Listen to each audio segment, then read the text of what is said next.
يا هلا وغلا فيكم يا أغلى متابعين. يا رب تكونوا بخير وصحة وسلامة. ما تنسوش تشتركوا في القناة وتفعلوا الجرس علشان يوصلكم كل جديد من قصصنا اللي بنحكيها بطريقة مختلفة ومشوقة. والنهاردة معانا قصة من العيار الثقيل، قصة غريبة مليانة أحداث ما تتوقعوهاش، فما تفوتوش ولا دقيقة وخلونا نكمل سوا للنهاية.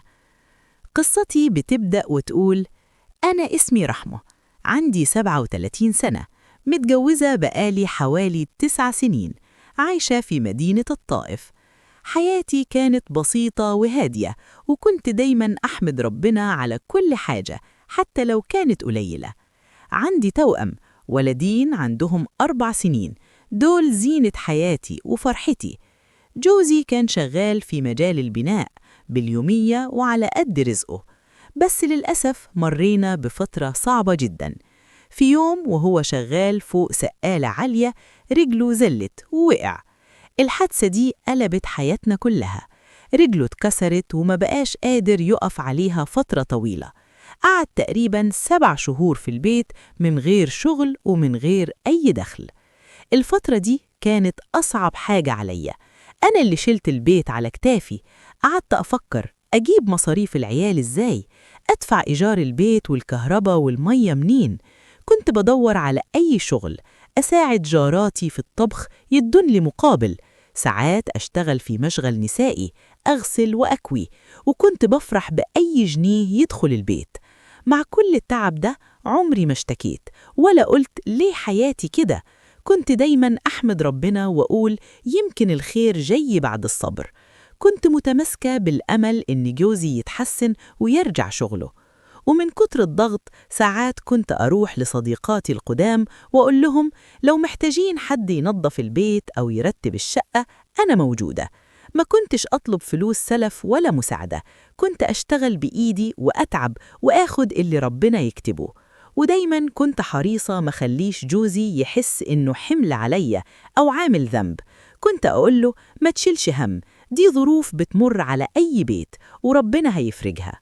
كنت برفع من معنوياته وأفكره إنه قبل الحادث كان راجل بمعنى الكلمة، كان بيجيب اللي يقدر عليه وعلى قد رزقه، وما خلاش البيت ناقص حاجة، وكان دايما يفرحنا حتى بأبسط الحاجات.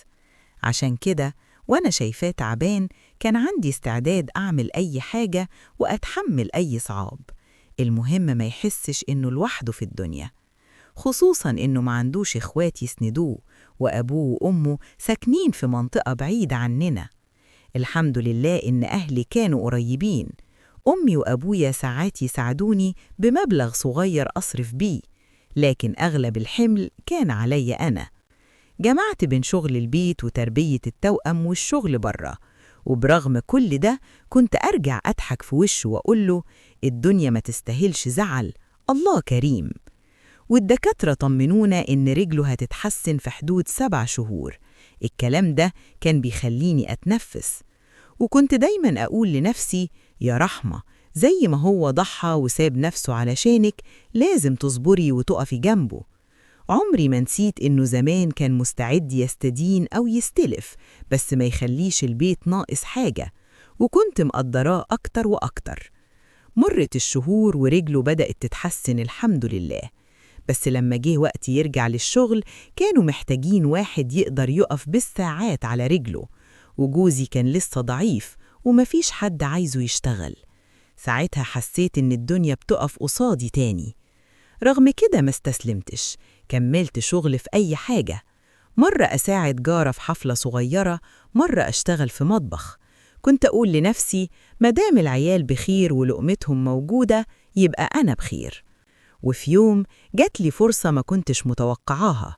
واحدة من صحباتي اتصلت بيا وقالت لي يا رحمة، في مدرسة خاصة محتاجين مشرفة في قسم الأطفال، وإنتي أكتر واحدة شايفة إنك هتنفعي هناك. أنا ترددت في الأول، إزاي أسيب العيال، مين هيهتم بيهم؟ بس أمي وقفت معايا وقالت لي روحي، أنا آخد بالي منهم. ومن هنا بدأت مرحلة جديدة في حياتي.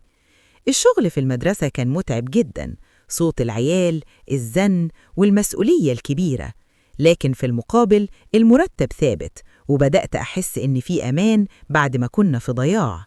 كنت أول مرة من سنين أحس إني مطمنة حتى لو التعب فوق طاقتي. جوزي كان بيبصلي بعين كلها امتنان، كان يقولي أنا عمري ما هنسى وقفتك جنبي، انتي سندي بعد ربنا. الكلمة دي كانت بتنسيني كل الهموم. الأيام عدت ورجله بدأت تتحسن أكتر، والحمد لله لقى شغل خفيف على قد صحته، بقى يشتغل ساعات قليلة وأنا كملت في المدرسة. قدرنا نرجع حياتنا واحدة واحدة.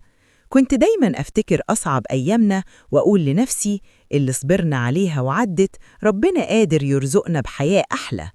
واتعلمت إن الست لو وقفت جنب جوزها وقت الشدة عمرها ما هتندم، وإن الراجل اللي بيحافظ على بيته ومراته يستاهل التضحية. قصتي مش عشان أقول إني بطلة، لأ، قصتي علشان أي ست تمر بظروف شبه دي تعرف إن الصبر مش بيضيع، وإن ربنا دايماً بيعوض. أنا وجوزي والتوأم بقينا أسرة أقوى، وعرفنا إن الفلوس ممكن تروح وتيجي، لكن السند وقت الشدة هو اللي بيخلي البيت قايم. ودي كانت حكايتي اللي هفضل طول عمري فخورة بيها.